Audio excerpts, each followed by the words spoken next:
Welcome to Investors Insights. Our topic today is Fork in the Road, the Fed, and the markets. Morning, gentlemen. Morning, Greg. Bobby, you started us off gangbusters this morning with some of the data that you threw out, and it was music to my ears. Basically, that the Fed may be a topic this week. Talk about that. Yeah, so the potential market mover this week is definitely the Fed on Wednesday. So there's three things we're looking at. First, will Janet Yellen be reappointed? It'd be somewhat unusual if Trump doesn't reappoint her, but you never know these days. So, right. And in last week's vlog, we talked about that's going to continue to be a story. Yeah, and then the second thing is another rate hike coming. We don't expect it on Wednesday.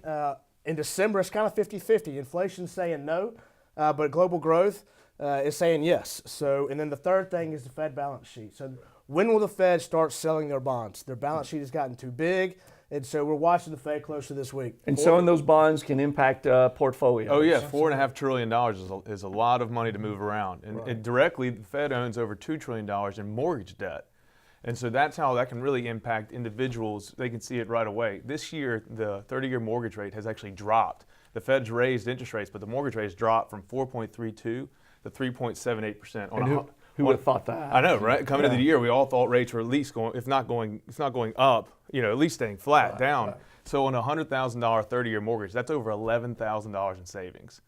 And so, you start seeing that back up. You've got a lot of savings on the consumer balance sheet that goes away. That could be something very important to watch. And so how Janet Yellen speaks, it's really not their decision. It's the speech afterwards where she could start saying, hey, I'm either running to be the Fed governor or Fed president. Not literally, but the way she words it. Right, the way she words it. Either is she going to attack the current environment, or is she going to start to kind of pull back and say play nice? We'll see. Right. And then Ashley, you talked about from a global perspective, which really tied in to what Trey and Bobby had brought to the table. Talk about that. Be happy to. Bobby was just mentioning that the global growth was a big part of the Fed meeting. One piece of data we were looking at, the 45 largest industrial free market economies, for the first time in years, all 45 are projecting positive growth.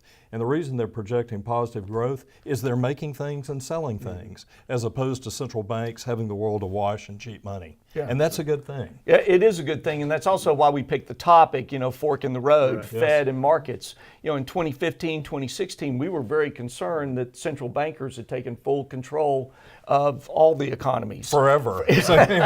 So as I said, it's music to my ears to see to it that corporate America, corporations around the world are really becoming more innovative, productive, and as they do that, that can have a real positive effect on all the markets. Everybody agree with me at this table? So we are at the fork in the road here, and excited about that, and we're going to keep you updated as we move forward. And also other ways for us to communicate with you besides one-on-one and in appointments is also watch us on Twitter, Facebook, LinkedIn. Keep up with us that way. We think that we're going into the end of 2017 and in some very positive and exciting times. It won't be dull, as we've said in previous vlogs, and we look forward to keeping you updated as the week progresses as well as the year, because guess what? It's not too far away till we see 2018. Thanks again. Have a great week.